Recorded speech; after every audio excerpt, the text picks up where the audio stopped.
Zamysleli ste sa niekedy nad tým, čo robí egyptská pyramída na bankovke amerického dolára?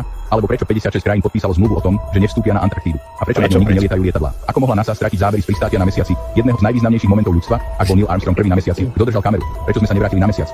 Ak sa z opíc vyvinuli ľudia, prečo stále existujú opice? A čo s tými 95% našej DNA, ktoré boli označené za odpad? Kto o tom rozhodol? Napadlo vás niekedy, ako mohli ľudia žijúci v drevených chatrčiach a cestujúci na konských povozoch postaviť také symetrické katedrály a budovy parlamentu? Ako je možné, že sa táto rovnaká architektúra nachádza po celom svete? Prečo to vyzerá, ako by staroveké egyptské umelecké diela zobrazovali vesmírne lode? Alebo prečo sa obry objavujú v starovekých spisoch rôznych kultúr, vrátane Biblie? Prečo sú huby častým motívom v starom kresťanskom umení a prečo sa Santa oblieka podobne ako muchotrávka červená?